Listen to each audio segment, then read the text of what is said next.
அக்ஷரா அண்ணாமலை நேயர்களுக்கு சதீஷ் ராவின் வணக்கங்கள்.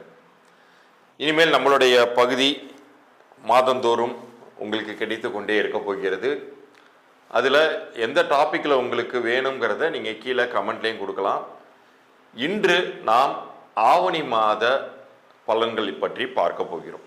இந்த 2026 மேஷம் தொடங்கி மீனம் வரைக்குமான 12 ராசியினருக்குமே ஏதேனும் ஒரு வகையில் நமக்கு நல்லது நடந்து விடாதா, ஏதாச்சும் ஒரு மாற்றம் நம்ம வாழ்க்கையில் நிகழ்ந்துராதா, அற்புதம் நடந்துராதான்னு நீங்கள் எல்லாம் ஏங்கிட்டு இருக்கிறது கிளியராக புரியுது.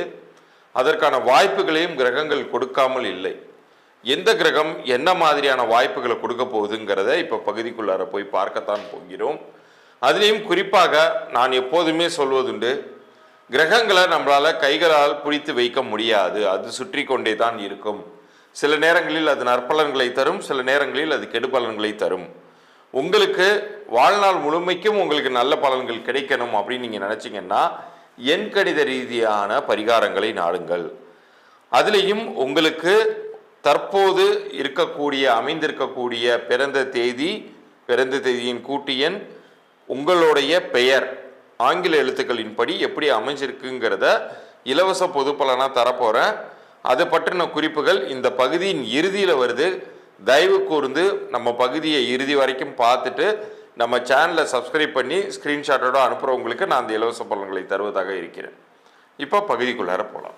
சிம்மத்திற்கு இந்த ஆவணி 2026 மாதம் என்ன பண்ண போகுதுங்கிறத பார்ப்போம். இந்த வருடத்தில் இந்த ஆவணி மாதம் கொஞ்சமாச்சும் உங்களுக்கு ரிலீஃப் தரக்கூடிய வகையில் இருக்க போகிறது. ஆனால் அது எப்படிங்கிறத நீங்கள் முழுமையாக பாருங்கள். ஏன்னா ஏற்கனவே அஷ்டம சனியின் பிடியில் நிறைய பொருளாதார சிக்கல்களை நீங்கள் அடைந்து வந்தீர்கள் தான், அது உண்மைதான். கழுத்தை நெரிக்கிற அளவுக்கு பிரச்சனைகள் வந்துச்சு. ஒரு பக்கம் காலதாமதங்கள் ஏற்பட்டுச்சு நல்லது நடக்கிறதுக்கு, எல்லா சிரமங்களையும் அனுபவித்தீர்கள் தான். ஆனால் இதே அஷ்டம சனியில் குருவினுடைய பார்வையும் சனிக்கு கிடைத்து சனியுமே வக்ர நிலையில் கண்டினியூ ஆகிறதுனால உங்களுக்கு சனி பெரிய அளவுக்கு இடர்களை தரமாட்டார், துன்பங்களை தரமாட்டார். அப்போ இது ஒரு ரிலீஃபான காலகட்டம்னு தானே எடுத்துக்கணும். இப்போ உங்களை ரொம்ப அழுத்தி தண்ணிக்குள்ளார உங்கள் தலையை முக்குன ஒரு வில்லன் திடீர்னு அவருக்கு இன்னொரு பிரச்சனை வந்ததும் உங்களை ஃபோக்கஸ் பண்ணுறதை விட்டு கொஞ்சம் வீக் ஆக்குறாருன்னு வச்சுக்கோம். அந்த தண்ணிக்குள்ளாரேருந்து கொஞ்சம் நேரம் நீங்கள் வெளியில் கொஞ்சம் சுவாசிக்க முடியும் இல்லையா, அதுதான் பிரீத் ஏர்னு சொல்லுவாங்க. ஒரு மூச்சு முட்டி நம்ம உயிர் துறக்க வேண்டிய நிலையில் திடீர்னு இந்த மாதிரி நமக்கு ஒரு இது கிடைக்கும்போது, ரிலீஃப் கிடைக்கும்போது எப்படி நம்ம பெருமூச்சு எடுத்து ஆசுவாசப்படுத்தி கொள்வோமோ அந்த மாதிரியான ஒரு நிலை இந்த ஆவணி மாதத்தில் உங்களுக்கு நிகழ்கிறது. மேற்கொண்டு உங்களுடைய ராசி அதிபதி உங்களுடைய ராசிக்குள்ளாரையே வருகிறார், ஆட்சியாக அமர்கிறார். அது மட்டுமல்ல, கூடவே புதனும் இருக்கிறார். புதன்கிற கிரகம் தான் அறிவுக்கான கிரகம். புதன் நல்லா இருந்துச்சுனாலே நம்ம எடுக்கக்கூடிய முடிவுகள் மிக சரியானதாக இருக்கும், அறிவார்ந்ததாக இருக்கும், அது உங்களுக்கு வெற்றியை தரும். ஸோ இதுவுமே ஒரு பக்கம் உங்களுக்கு நல்லது பண்ண போகுது. பணம் காசை நிறைய தரும். புத ஆதித்ய யோகம் உருவாகும் பொழுது உங்களுக்கு நிறைய செல்வாக்கான விஷயங்கள் நடக்கும், செல்வங்களும் சேரும். தயவு கூர்ந்து மறுபடியும் அழுத்தம் திருத்தமாக சொல்கிறேன், அஷ்டம சனியில் ஏற்பட்ட அந்த இன்னல்கள் தீரணும் அப்படின்னா தயவு செய்து பெரும் கடனுக்கு, பெரும் வட்டிக்கு நீங்கள் வாங்கியிருந்த கடனில் ஒரு பாகமாவது நீங்கள் அடைப்பதற்கு முயற்சி பண்ணுங்கள், முழுசாக அடைக்க முடியலனாலும். ஏன்னா மறுபடியும் இதே நிலை கண்டினியூ ஆகாது. கிரகங்கள்ங்கிறது சுற்றி கொண்டே தான் இருக்கும். அடுத்த நிலைக்கு போகும்போது நீங்கள் இந்த பிரச்சனையிலேருந்து இந்த காலகட்டத்தை பயன்படுத்திக்கிட்டு கொஞ்சமாச்சும் நீங்கள் மீண்டிருக்கணும் அப்படிங்கிறதுக்காக இதை நான் சொல்கிறேன். கொஞ்சம் நீங்கள் அதிக வட்டிக்கு வாங்கியிருந்த இடங்களில் கடனை கொடுத்து பைசல் பண்ணிடுங்க. ரொம்ப ரொம்ப ஜாக்கிரதையாக இருக்கணும் இந்த காலகட்டத்தில். ஏன்னா உங்களுடைய வாக்குகளால், நீங்கள் சொல்லக்கூடிய விஷயங்களால் நீங்கள் உளறி கொட்டிக்கிட்டு மாட்டிக்கிறதும்பாங்க இல்லையா, அந்த மாதிரி சூழ்நிலைகள் உருவாகும். யாரிடமும் எதை பற்றியும் வெளிப்படையாக கூறாதீர்கள். நீங்கள் ஒரு விஷயம் பிளான் பண்ணியிருந்திருப்பீங்க, இப்போ நான் இந்த போஸ்டிங்க்கு அப்ளை பண்ணுறேன் அப்படின்னு நீங்கள் உங்கள் ஆஃபீஸில் சொல்லிட்டு இருந்தீங்கன்னா அதே போஸ்டிங்க்கு உங்களுக்கு முன்னாடி அவர் அப்ளை பண்ணி அந்த வாய்ப்பை தட்டி தூக்கிட்டு போயிருப்பார். நீங்கள் சொல்கிறது வரைக்கும் அந்த மாதிரி ஒரு எண்ணமே இல்லாமல் இருந்திருக்கலாம்.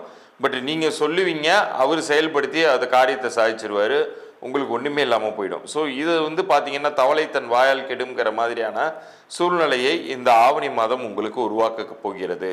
ஸோ நீங்கள் தயவு கூர்ந்து உங்களுடைய திட்டங்களை வெளியில் சொல்லாமல் உங்களுடைய காரியத்திலேயே நீங்கள் கண்ணாய் இருந்தீர்கள் என்றால் இந்த மாதத்தில் உங்களுக்கு பொருளாதார மேன்மையும் ஏற்பட போகிறது. சுப கிரகங்களின் தன்மையால் உங்களுக்கு நன்மையும் நடக்கப் போகிறது. குரு அதிசாரமாக உங்கள் ராசியின் மீதே அமரப்போகிறார்.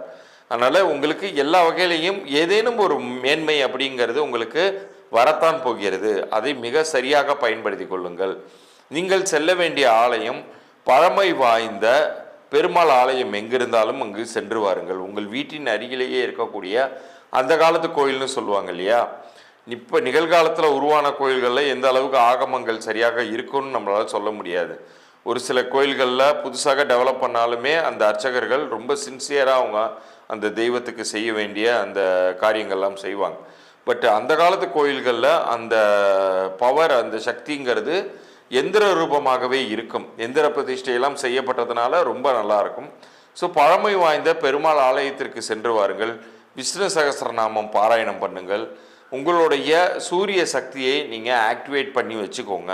அது இப்போ நான் சொன்னதன் மூலமாகவும் செய்யலாம். இனிமேல் நான் சொல்லக்கூடிய அந்த எண்கணித பரிகாரங்கள் மூலமாகவும் நீங்கள் செய்யலாம். அப்படி செய்யும் பொழுது குலதெய்வத்தினுடைய அருளாலும் உங்களுடைய முயற்சிகளாலும் உங்களுடைய லைஃப் நெக்ஸ்ட் லெவலுக்கு போவதை யாராலும் தடுக்கவே முடியாது. நிச்சயம் ஒரு நல்ல ஒரு பலன்களையே நீங்கள் சந்திப்பீர்கள், சாதிப்பீர்கள். கன்னி ராசிக்கு இந்த ஆவணி மாதம் 2026 என்ன மாதிரியான பலன்கள் கிடைக்கப் போகிறது அப்படிங்கிறத பார்ப்போம். முக்கியமாக இந்த கன்னி புதனுக்குரிய ஒரு ராசி.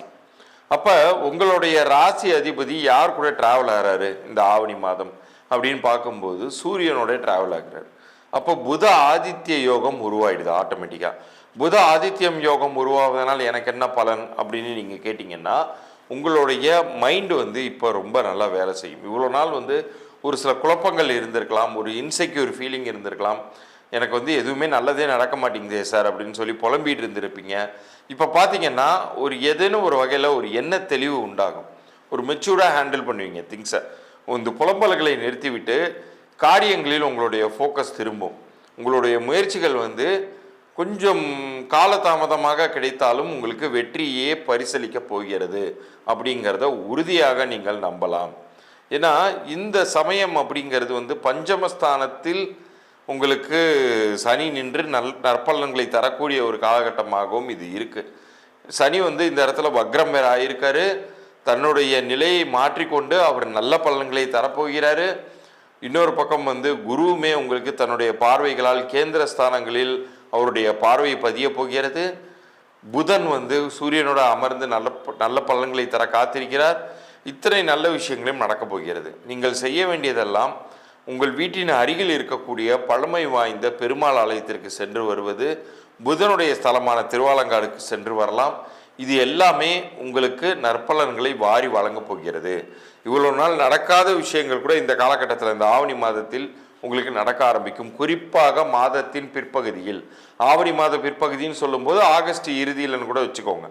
ஆவணி மாத பிற்பகுதிங்கிறது உங்களுக்கு மிகுந்த நன்மைகளையும் ஏற்றங்களையும் கொண்டு உங்களுக்கு கொடுத்து சாதிக்க வைக்க போகிறது. ஸோ இந்த ஒரு கோல்டன் ஆப்பர்ச்சுனிட்டி எல்லாம் எல்லா நேரங்களையும் கிடைக்காது. நமக்கு சில நேரங்களில் காலமே நம் கதவை தட்டி நமக்கான வாய்ப்பை கொண்டு தரும்போது அதை எட்டி வச்சுட்டு நம்ம நிற்கக்கூடாது. ஸோ கவனமாக இருங்க, சிறப்பாக செயல்படுங்க. வெற்றிகள் அப்படிங்கிறது உறுதியாக உங்களுக்கு கிடைத்தே தீரும். இதுலேயும் குறிப்பாக எண்கணித பரிகாரங்கள்னு ஒன்று இருக்குது.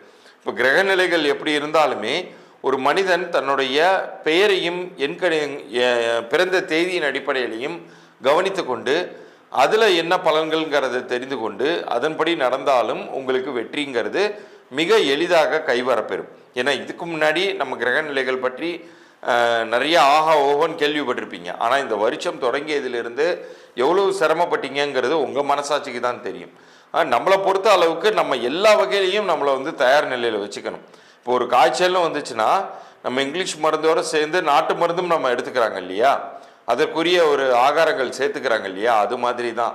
இப்போ ஒரு பக்கம் கிரகங்கள் அதனுடைய பங்குக்கு சில கிரகங்கள் நன்மை பண்ணும், சில கிரகங்கள் தீமை பண்ணக்கூடிய சூழ்நிலையில் இருந்தாலும் இந்த எண்கணித ரீதியான பலன்களை நீங்கள் எடுத்துக்கொள்ளும் பொழுது அது உங்களுக்கு கூடுதல் பலத்தை கொடுத்து உங்களை காப்பாற்றவே போகிறது அப்படிங்கிறத உறுதியாக நீங்கள் நம்பலாம்.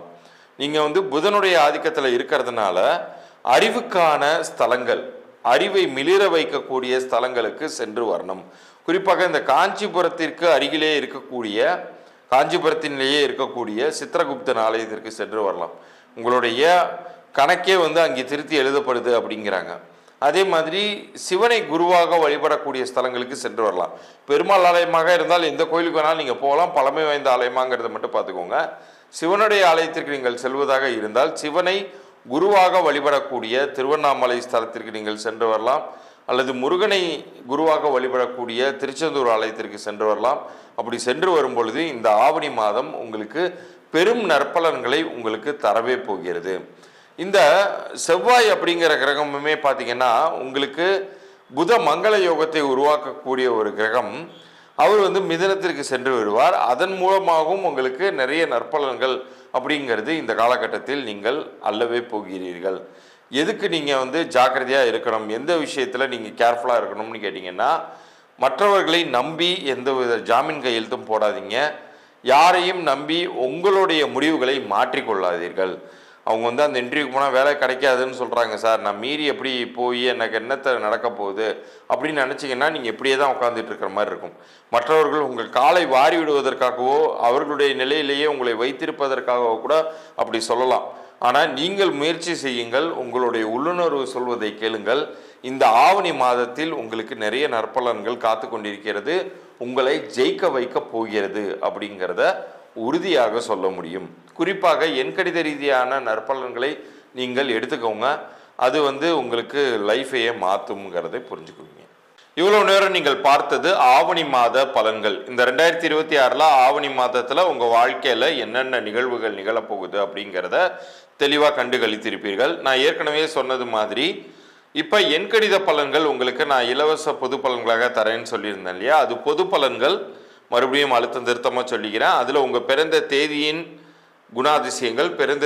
குணாதிசயங்கள், உங்களுடைய பெயர் ஆங்கில எழுத்துக்களில் கீழே தெரிகிற என்னுடைய வாட்ஸ்அப் எண்ணிற்கு நம்ம சேனலை சப்ஸ்கிரைப் பண்ணி ஸ்க்ரீன்ஷாட்டோட அனுப்பிச்சிங்கன்னா ஒரு 3 நாட்களுக்குள்ளார உங்களுக்கான பதிலை நான் அனுப்புகிறேன். தயவு செய்து யாரும் கமெண்ட்டில் போடாதீங்க. கீழே தெரிகிற வாட்ஸ்அப் எண்ணிற்கு உங்களுடைய பிறந்த தேதி, உங்களுடைய பெயர் ஆங்கில எழுத்துக்களில் மாத்திரம் அனுப்புங்க. நிறைய பேர் சர்டிஃபிகேட்டில் இருக்கிற டேட் ஆஃப் பர்த் அனுப்பிச்சிட்டு என்னோட ஒரிஜினல் டேட் ஆஃப் பர்த் இது சார்னு அப்புறம் அனுப்புகிறீங்க. தயவுசெய்து டைரெக்டாக உங்களுடைய ஒரிஜினல் டேட் ஆஃப் பர்த் மட்டும் அனுப்புங்க. சர்டிஃபிகேட்டில் என்ன இருந்தாலும் அதை பற்றி கவலைப்படாதீங்க. உங்களுடைய ஒரிஜினல் டேட் ஆஃப் பர்த் மட்டும் அனுப்புங்க. யாரெல்லாம் வியாபாரம் நடத்தி கொண்டிருக்கிறீர்களோ உங்களுடைய வியாபார பெயரையுமே கூட நீங்கள் இது போல் அனுப்பி சரிபார்த்து கொள்ளலாம். உங்களுடைய வியாபார பெயரையுமே ஆங்கில எழுத்துக்களில் தான் அனுப்பணும். உங்களுடைய குழந்தைக்கு நீங்கள் பெயர் வச்சுருக்கீங்க, நியூ பார்ன் பேபியாக இருக்காங்கன்னா குழந்தையுடைய பிறந்த தேதி, பிறந்த நேரம், உங்கள் குழந்தைக்கு நீங்கள் வைத்த பெயர், இந்த 3 தகவலையுமே எனக்கு அனுப்பிச்சி விடுங்க. மீண்டும் அடுத்த பதிவில் சந்திப்போம். நன்றி, வணக்கம்.